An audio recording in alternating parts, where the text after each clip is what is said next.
ప్రభు నామానికి మహిమ కలుగునుగాక.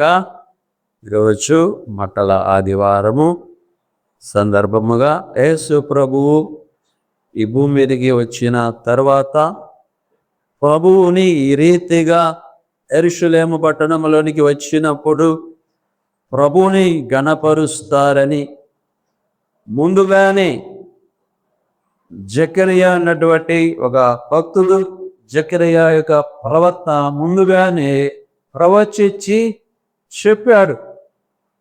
జకరియా గ్రంథంలో ఉంటుంది 9వ అధ్యాయము 9వ వచనములో మనం చూసినట్లయితే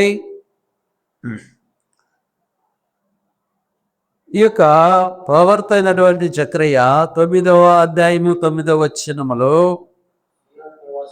రాయించినటువంటి మాటలు అందరూ జాగ్రత్తగా వినాలి. సియోను నివాసులారా బహుగా సంతోషించుడి, యెరూషలేము నివాసులారా ఉల్లాసముగా ఉండుడి. నీ రాజు నీతిపరులను రక్షణ గలవాడును దీనుడునై గాడిద పిల్లను ఎక్కి నీ యొద్దకు వచ్చుచున్నాడు. చాలు. హల్లెలూయా. ఈ యొక్క ప్రవచనం అంటారు. ఈ యొక్క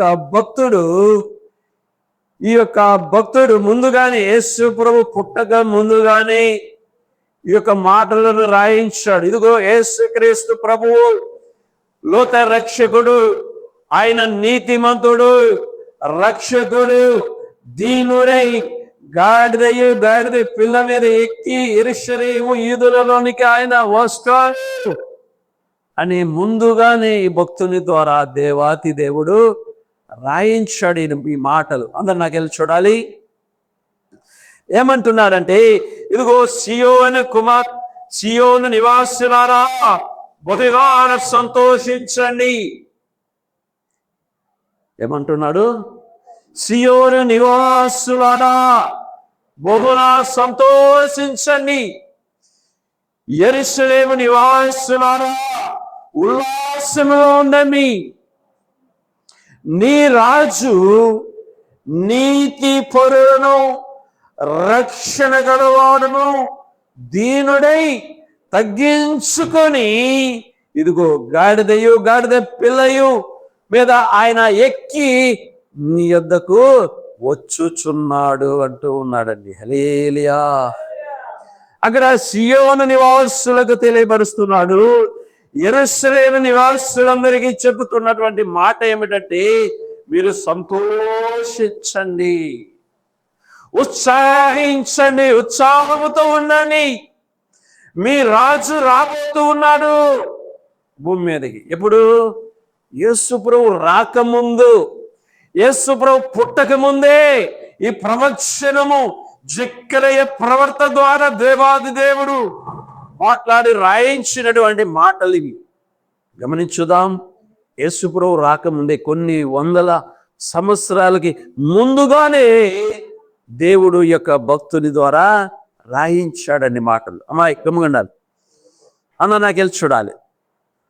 ఏమంటున్నాడంటే, సియోను నివాసులారా సంతోషంగా ఉండండి, యెరూషలేము పట్టణపు వారులారా మీరు ఉత్సాహముతో ఉండండి. నీతిపరుడు రాబోతున్నాడు, రక్షణ తీసుకొని రాబోతూ ఉన్నాడు.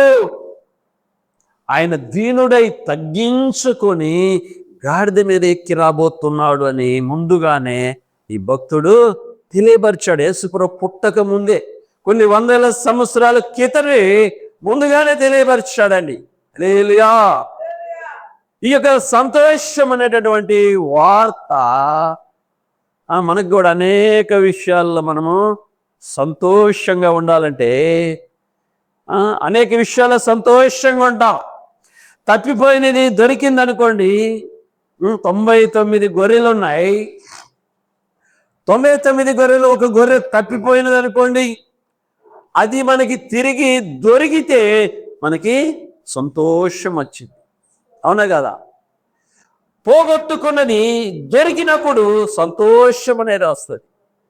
ఇలాగ అనేక విధాలుగా మనము ఈ లోకమంతా కూడా అసలేనది పోగొట్టుకున్నది అసలైనది, శాశ్వతమైనది. అందుకని అక్కడ ఆ మాటలు ఆ భక్తుడి ద్వారా దేవుడు రాయించాడు. సియోను నివాసులారా సంతోషించండి, యెరూషలేము పట్టణములో మీరు ఉత్సాహంతో ఉండండి, మీ రాజు రాబోతూ ఉన్నాడు, మీకు రక్షణ తీసుకొని రాబోతూ ఉన్నాడు. హల్లెలూయా. రక్షణ గమనించుదాం. ఈ లోకంలో ఏది ఉన్నా లేకపోయినా, ఆస్తులు ఉన్నా లేకపోయినా, గీతలు ఉన్నా లేకపోయినా, భోజనాలు ఉన్నా లేకపోయినా, నీకు వెళ్ళటానికి ఇల్లు ఉన్నా లేకపోయినా, నీ ఆత్మకి రక్షణ లేకపోతే ఎక్కడికి వెళ్దాం? అగ్నిగుండాలకి వెళ్ళవలసి ఉన్నదండి. గమనించండి. లోకములో ఈ భూ ప్రపంచంలో ఉన్నటువంటి ప్రజలందరూ తెలుసుకోదలసిన మాట ఏమిటంటే, ఏమి ఉన్నా లేకపోయినాను నీ రక్షణ లేకపోయినట్లయితే నిత్యము మండేటటువంటి అగ్ని గుండెమని కాగవలసి వస్తూ ఉంది మానవుడి యొక్క ఆత్మ. ఆ ఆత్మకి, ప్రతి మనిషిలో ఉన్న ఆత్మకి రక్షణ తీసుకుని వచ్చాడు దేవాతి దేవుడు. హల్లెలూయా, హల్లెలూయా. ఆయన నీతి పరులను రక్షణ గలవాడై, దీనుడై, తను తాను తగ్గించుకొని పరలోక మహిమను విడిచి కోట్లాది దూతల ద్వారా కొనియాడగలుచున్న ఆ దేవుడు, ఈ సృష్టిని కలగజేసిన ఆ దేవుడు, నిన్ను నన్ను మనందరినీ పట్టించిన ఆ దేవుడు ఎలా వచ్చాడంట? తన్ను తాను తగ్గించుకొని దీనుడై, ఇదిగో యెరూషలేము ఇదిగోనికి ఆ గొర్రె పిల్ల మీద ఎక్కి వస్తూ ఉన్నాడంట. ముందుగానే ఆయన గురించి తెలియపరిచాడండి. వస్తూ ఉన్నాడు, రక్షణ తీసుకొని వస్తూ ఉన్నాడు. అందుకని మీరు సంతోషముగా ఉండండి అని వాక్యము సెలవిస్తూ ఉన్నదమ్మా. హల్లెలూయా, హల్లెలూయా. నిద్రపోయాలి చెప్పాలి. నిద్రపోవాకండి. గమనించుదాం. ఏది ఉన్నా లేకపోయినా రక్షణ ఉన్నదంటే, ఇక నీవు ఏది ఉన్నా లేకపోయినా నీ ఆత్మకి రక్షణగా నువ్వు సంపాదించుకోగలిగితే నీవు ధన్యురాలవు, ధన్యుడవు. ఎందుకంటే మరణించిన తర్వాత ప్రతి మానవుడిలో ఉన్నటువంటి ఆత్మ పాతాళమనే గబ్బ చీకటి స్థలానికి వెళ్ళవలసి ఉన్నది. అది తప్పించుకుంటే అగ్నిగుండానికి వెళ్ళవలసి ఉన్నది. అందుకని నీవు వాటి రెండింటిని తప్పించుకొని పరదేశి పరలోకం అనే పట్టణానికి వెళ్ళాలంటే, ఇదిగో రక్షకుడు నీకోసం, నా కోసం ఈ భూమి మీదకి దిగి వచ్చాడండి. సంతోషమైన వార్త తెలియపరుస్తున్నాడు. ఉత్సాహించండి, సంతోషించండి. ఇదిగో రక్షకుడు వచ్చాడు, రక్షణ తీసుకొని వచ్చాడు.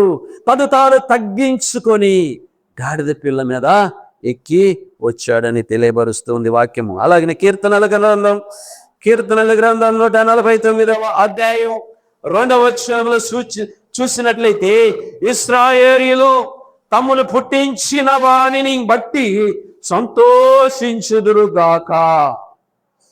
ఇక్కడ వాక్యం సెలవిస్తుంది, ఇశ్రాయేలీయులు తమ్మును పుట్టించిన వానిని బట్టి సంతోషించుదురుగాక. ఆమేన్. ఇశ్రాయేలు ప్రజలంతా ఇదిగో వారిని పుట్టించినటువంటి దేవునిని బట్టి వారు సంతోషించుదురుగాక అని వాక్యము సెలవిస్తుంది. మనము కూడా ఏ విషయంలో సంతోషించాలంటే, ఇదిగో నిజమైనటువంటి దేవాతి దేవుని తెలుసుకునేందుకు, నీలో నాలో మనందరిలో ఉన్నటువంటి ఆత్మకి తండ్రి అయినటువంటి దేవుని తెలుసుకున్నందుకు, ఆ తండ్రి ద్వారా ఇదిగో రక్షణ పొంది ఉన్నామని మనము సంతోషించాలంట. హల్లెలూయా. దేని నిమిత్తం సంతోషించాలి? రక్షణ పొందుకున్నాం, ఇదిగో నిజమైన వాణ్ణిని తెలుసుకున్నాం, రక్షణ తీసుకొచ్చినటువంటి దేవాది దేవుని తెలుసుకున్నామని సంతోషముగా ఉండాలని దేవుని వాక్యము తెలియబరుస్తుంది. అలాగనే 1 దెస్సలోనికీయులకు రాసినటువంటి పత్రికలు అక్కడ అపోస్తలుడైన పౌలు తెలియబరుస్తున్నాడు. 5వ అధ్యాయం 15వ వచనములో, ఇదిగో ఎల్లప్పుడూ సంతోషముగా ఉండండి. ఎల్లప్పుడు అంట సంతోషముగా ఉండాలంట. ఎల్లప్పుడు, నిత్యము, ఎప్పుడు కూడా నువ్వు సంతోషముగా ఉండాలి. ఎవరిని బట్టి? నీ ధనాన్ని బట్టి, నీ ఆస్తుల్ని బట్టి కాదు, నీ బంధుబలగాన్ని బట్టి కాదు, నీకున్న అందాన్ని బట్టి కాదు. ఇదిగో రక్షణ తీసుకొచ్చినటువంటి దేవుణ్ణి బట్టి, నిన్ను కలిగజేసిన భగవంతుడైనటువంటి దేవుణ్ణి బట్టి, నిన్ను రక్షించినటువంటి ఆ దేవాది దేవుణ్ణి బట్టి నువ్వు రోజు ఎల్లప్పుడూ సంతోషముగా ఉండమని ఇక్కడ పరిశుద్ధాత్మ దేవుడు రాయించాడండి. అలాగనే ఇదిగో కీర్తనల 32 లక్షణములు, నీతిమంతులారా యెహోవాను బట్టి సంతోషించండి. నీతిమంతులారా యెహోవాను బట్టి సంతోషించండి, ఉల్లాసముగా ఉండండి అని వాక్యము తెలియబరుస్తుంది. ప్రభు నామానికి మహిమ కలుగునుగాక. ఆమేన్.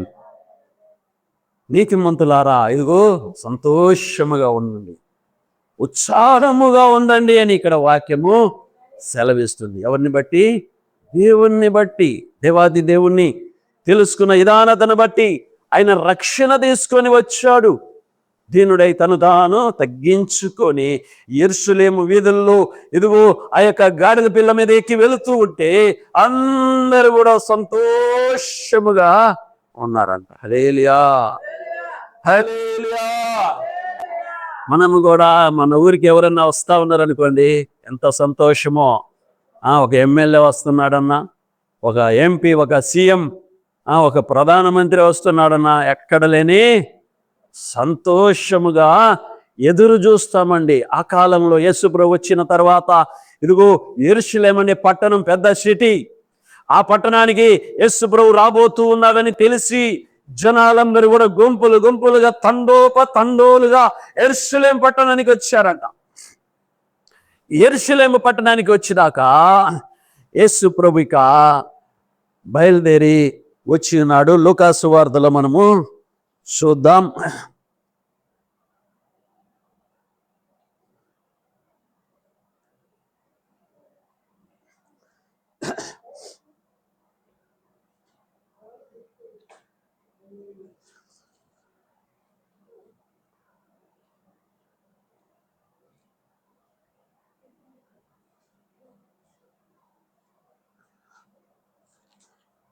లూకా సువార్త 19వ అధ్యాయము 28 నుంచి చదువుకుందాం.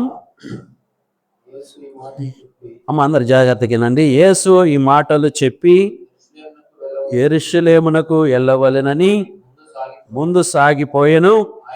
ఆయన ఒలీవల కొండ దగ్గరనున్న బేత్షగి, బేతనియ అను గ్రామముల సమీపమునకు వచ్చినప్పుడు తన శిష్యులిద్దరిని పిలిచి, మీరు ఎదుటనున్న గ్రామమునకు వెళ్ళుడి. అందులో మీరు ప్రవేశింపగానే కట్టబడి ఉన్న ఒక గాడిద పిల్ల మీకు కనబడును.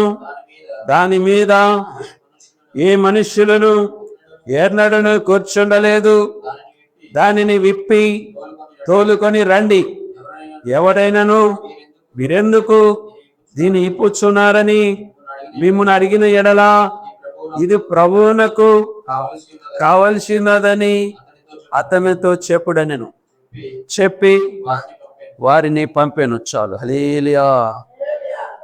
గమనించండి, యేసు ప్రభువు ఉన్నటువంటి దినాలలో ఆ యొక్క యెరూషలేము పట్టణంలోనికి సమీపించి వచ్చినప్పుడు ఆ వేలాది మంది ప్రజలంతా గుంపులుగా వచ్చారంట. యేసు ప్రభు వారి యొక్క శిష్యుల ఇద్దరిని చూచి, ఇదిగో ఎదుటనున్నటువంటి గ్రామానికి వెళ్ళండి, వెళ్ళి మీరు వెళ్తూ ఉండగానే ఇదిగో కట్టబడినటువంటి ఒక గాడిదయు దాని పిల్ల మీకు కనపడుతుంది.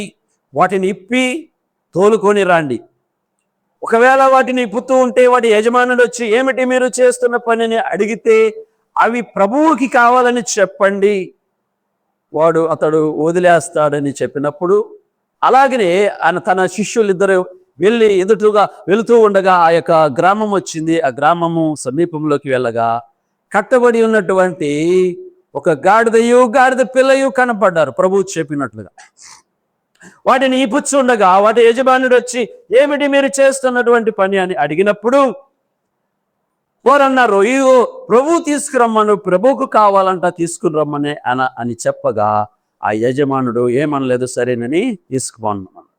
ఆ గాడిద పిల్లను తీసుకొని ప్రభు దగ్గరికి తీసుకొని వచ్చినప్పుడు ఆ ఉన్నటువంటి జనాలందరూ కూడా ఇదిగో అనేకులు గుంపులుగా అనేకులు వచ్చారు. అయితే ఆ గాడిద మీద ఒక మంచి వస్త్రాన్ని వేసినప్పుడు, ప్రభువుని కూర్చుండబెట్టినప్పుడు ఇక అనేకులు కూడా ఆ దోవ పొడుగుత బట్టలను, మంచి బట్టలను పరిచారంట.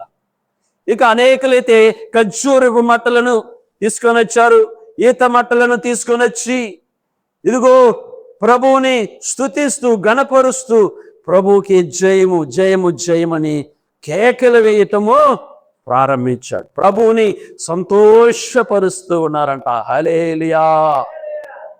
గమనించండి, అలాగా చేస్తున్నటువంటి సమయంలో ఇక వారి శిష్యులందరూ కూడా చాలా సంతోషముతో ప్రభువుకి జయము జయమని దేవాతి దేవుణ్ణి గణపరుస్తూ ఉంటే, వారిలో కొందరంటూ ఉన్నారు, ప్రభా ఏంటి వీళ్ళు కేకలు, వాళ్ళని గర్దించు, వాళ్ళ కేకలని ఆపివేయమని వాళ్ళని గర్దించని వారు అంటారన్నమాట.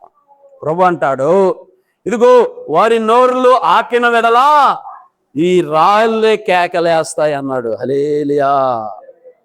ఏమన్నాడు? ఒకవేళ వాళ్ళ నోరులు ముప్పించినా ఈ రాళ్ళు కేకలేస్తాయి అన్నాడు. ప్రభు దేవుడు తలుచుకుంటే ఏమైనా చేయగలడండి. వారందరూ కూడా ఆ ప్రాంతంలోని ప్రజలందరూ కూడా ఎంతో సంతోషముతో, ఎందుకంటే ప్రభువు ఇక ఆయన చేస్తున్న అద్భుతాలు, ఆశ్చర్యకార్యాలు, ఎన్నెన్నో కార్యాలను గురించి ప్రభు గురించి తెలుసుకున్నారు వాళ్ళు. అందుకే తండోలుగా వచ్చారు ప్రభు దగ్గరికి. యేసు ప్రభు అద్భుతాలు, ఆశ్చర్య కార్యాలు, ఎంతో మందిని చనిపోయిన వారిని లేపాడు, గుడ్డివారిని లేపాడు, కుంటివారిని బాగు చేశాడు, మోగివారిని, చెవిటి వారిని, అన్నహీనులను, పక్షవాతముతో ఉన్నవారు, దెయ్యమును పుట్టిన వారిని సమస్తమును బాగు చేశాడు. ఇదిగో ఈయనని చూడాలని కొన్ని వేల మంది ప్రభు దగ్గరికి వచ్చి ప్రభువుని గణపరుస్తూ స్తుతిస్తూ సంతోషపరుస్తూ ఉంటే కేకలు వేయిస్తూ ఉన్నారంట. హల్లెలూయా. గమనించుదాం. అయితే ప్రభు ఏం తీసుకొని వచ్చాడంటే రక్షణ తీసుకొని వచ్చాడు. ప్రజలందరికీ రక్షణ తీసుకొని వచ్చాడండి. ఈ భూప్రపంచంలో ఎవడు లేడు. ఈ భూప్రపంచములో మనుషుల కోసం మరణించడానికి వచ్చిన వాడు, మనుషుల నిమిత్తమై, మనుషుల పాపాల నిమిత్తమై, మనుషుల అపరాధముల నిమిత్తమై మరణించటానికి వచ్చిన వాడు ఈ భూప్రపంచంలో ఒక్కరును లేడు. ఆ రక్షణ తీసుకొని వచ్చాడు. ఆయనని ఎందరైతే చేర్చుకుంటారో వారి కుటుంబాలకి రక్షణ వస్తూ ఉన్నది. హల్లెలూయా, హల్లెలూయా. గమనించినట్లయితే ఆ 19వ అధ్యాయము 6వ వచనములో చూద్దాం. అక్కడ జక్కయ్య ప్రభువుని చేర్చుకున్నాడండి. జక్కయ్య పొట్టివాడు. గమనించుదాం. నాకెళ్ళి చూడాలి, అందరూ నాకెళ్ళి చూడాలి. జక్కయ్య పొట్టివాడు అయినందునంట యేసు ప్రభు ఆ పట్టణ వీధుల్లో వస్తూ ఉన్నప్పుడు గుంపులుగా వస్తూ ఉన్నారు. అయితే జక్కయ్య పొట్టివాడు అయినందున జక్కయ్య ఏమనుకున్నాడంటే ప్రభువుని చూడాలనుకున్నాడు. ఆ జనాంగములో ప్రభువు కనపడడని ఒక మేడి చెట్టెక్కి కూర్చున్నాడు. మేడి చెట్టెక్కి కూర్చున్నప్పుడు ఆ మార్గంలో ప్రభువు వస్తూ అన్నాడు. 6వ వచనములో ప్రభు ఆ చెట్టు దగ్గరికి వచ్చి అంటున్నాడు, ఆ పైన చూడు, 5వ వచనం.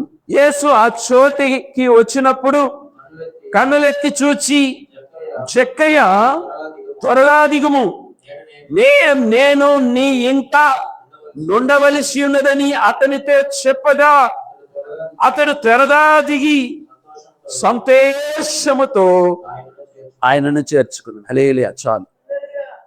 చూడండి, ఆ చెట్టు దగ్గరికి వచ్చి జక్కయ్య త్వరగా దిగుము అన్నారు. అనగానే జక్కయ్య దిగేసి అతడు త్వరగా దిగి సంతోషముతో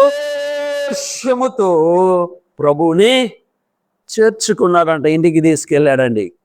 ఎలా? సంతోషం, ఎక్కడ లేని సంతోషం.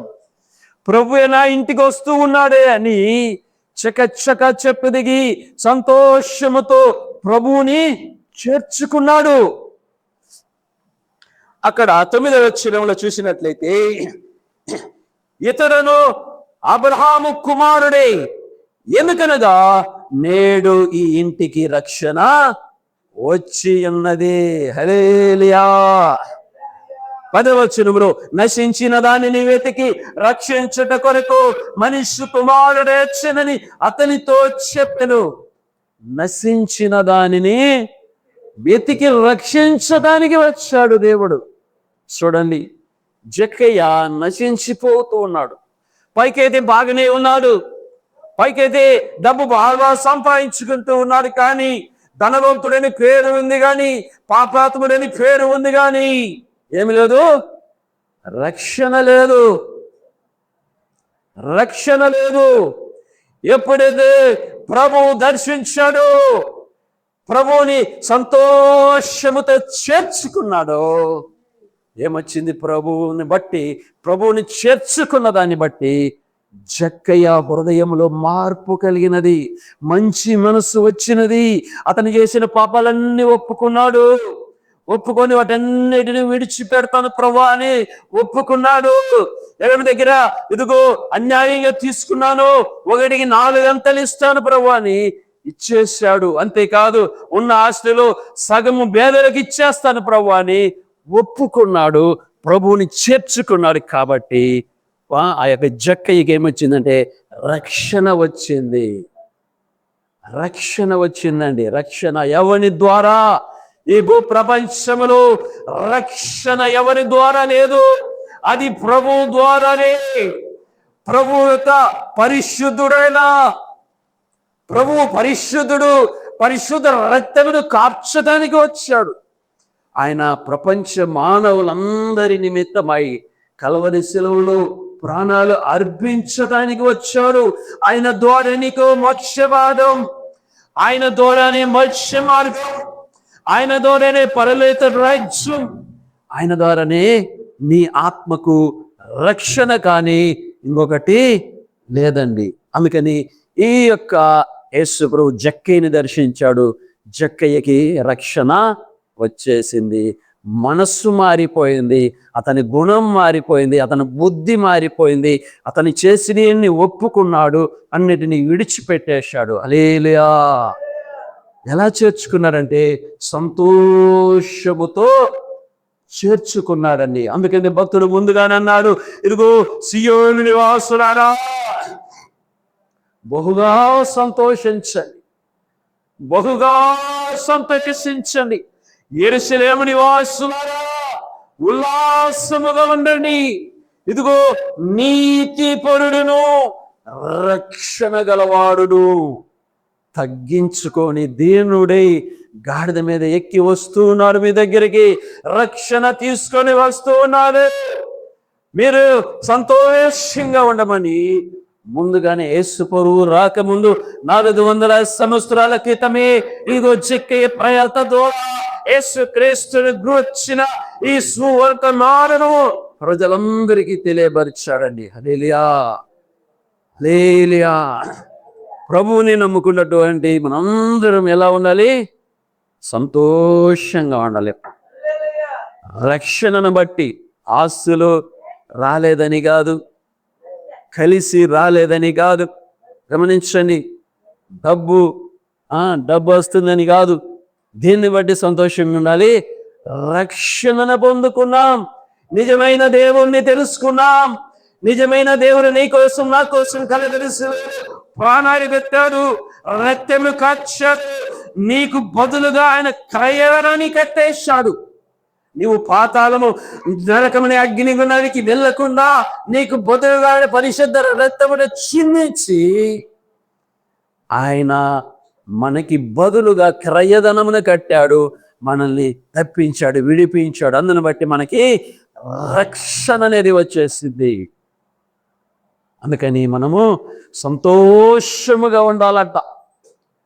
సంతోషముగా, ఎప్పుడు సంతోషముగా, ఆనందముతో, ఉల్లాసంతో జీవించాలంట. దేవుని వాక్యం సెలవిస్తూ ఉన్నది. ఎప్పుడు మీరు మనందరము కూడా సంతోషముగా ఉండాలని దేవుని వాక్యము తెలియబరుస్తూ ఉన్నది. హల్లెలూయా, హల్లెలూయా. అలా లూకా సువార్త 15:10 చూసినట్లయితే, అటువంటి మారు మనస్సు పొంది ఒక పాపి విషయమై దేవుని దూతల ఎదుట సంతోషము కలుగునని మీతో చెప్పుచున్నాను అంటూ ఉన్నాడు. ఇక్కడ యేసు ప్రభువు అంటున్నాడు, ఇదిగో మారు మనస్సు పొందు ఒక పాపి విషయమై దేవుని దూతల ఎదుట సంతోషము కలుగునని మీతో చెప్పుచున్నాను అంటున్నాడు. హల్లెలూయా. మనకందరికీ సంతోషకరమైనటువంటి రక్షణ తీసుకొచ్చాడు. ఆ దేవాతి దేవుని రక్షణ తీసుకొచ్చినటువంటి ఆ దేవాతి దేవుడు కూడా సంతోషించాలంటే మనమంతా ఒక పాపి విషయమై దేవుని దూతల ఎదుట సంతోషము కలుగునని మీతో చెబుతున్నాడు. అంటే మారు మనస్సు పొంది, మనస్సు మార్చుకొని, నీవు దేవుని వైపు తిరిగి, నువ్వు ఆయన దేవుడిని తెలుసుకొని నువ్వు రక్షించబడినట్లయితే ఆయన సంతోషిస్తాడంట దేవాతి దేవుడు. హల్లెలూయా, హల్లెలూయా. మనము సంతోషించుతాము. అలాగే దేవుడు ఎప్పుడు సంతోషిస్తాడంటే రక్షణ పొందినప్పుడు. ఆయన ఒక్కడే దేవుడు, మరొక దేవుడు లేడని నువ్వు తెలుసుకొని ఆ సత్యమును గ్రహించి మారు మనస్సు పొంది రక్షణ బాప్తిస్మము పొంది నువ్వు ఎప్పుడైతే ఉంటావో దేవుడు కూడా ఆయన దూతలతో పాటు సంతోషిస్తాడంట. ఈ మాటలు ప్రభు దీవించునుగాక. ఆమేన్, ఆమేన్. అయితే సియోను నివాసులారా బహుగా సంతోషించండి, యెరూషలేము పట్టణపు వారలారా ఉల్లాసంగా ఉండండి. మీకు రక్షణ అనేది భూప్రపంచంలో ఉన్న మనుషులందరి ఆత్మలకు రక్షణ తీసుకొచ్చాడు దేవుడు. హల్లెలూయా. ఈ మాటలు దేవుడు దీవించునుగాక. ఆమేన్. ప్రార్థన చేసుకుందాం. పరిశుద్ధ తండ్రి, గొప్ప దేవా, జీవము గల తండ్రి, నీకు వందనాలు, స్తోత్రాలు తండ్రి. ప్రభువా, కృతజ్ఞతాస్తుతులు చెల్లిస్తున్నాం ప్రభువా. అయ్యా, కృతజ్ఞతాస్తుతులు చెల్లిస్తున్నాం ప్రభువా. అయ్యా, ఇదిగో ఇలా తండ్రి, సియోను నివాసులారా సంతోషించండి. యెరూషలేము నివాసులారా ఉల్లాసముగా ఉండండి. నీ రాజ్య నీతి పరులను రక్షణ గలవారను దీనులై ఇదిగో గాడిదలు బేడదెత్తులను నీ యొద్దకు వచ్చుచున్నాడని ప్రభువా. జక్కయ్య ప్రవక్త ద్వారా నా తండ్రి మా అందరితో మాట్లాడినందుకై వందనాలు, స్తోత్రములు ప్రభువా. అయ్యా, కృతజ్ఞతాస్తుతులు చెల్లిస్తున్నాము ప్రభువా. దేవానికి స్తోత్రం.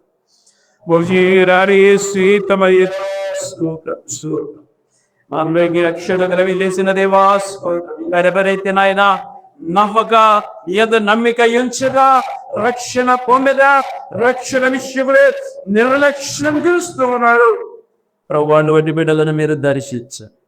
అటువంటి వారిని దర్శించి కాపాడి రక్షణ కలిగజేయమని ప్రార్థిస్తున్నాం. ఈ గ్రామాన్ని గోళీలు దర్శించండి ప్రభా. ఈ గ్రామంలో ఉన్నటువంటి అయ్యా, ఎప్పుడు ఎవరు లేరో తెలియదు నాయన. ఏ క్షణమున ఏమి జరిగి మనదిస్తారో మాకేది తెలియదు అయ్యా. అయ్యా, రక్షించబడి ఉంటే ఆయన పరలోక రాజ్యముడు, ఆయన రక్షించబడకపోతే పాతాళమైన అగ్ని గుణానికి వెళ్ళవలసి ఉంటుంది ప్రభు.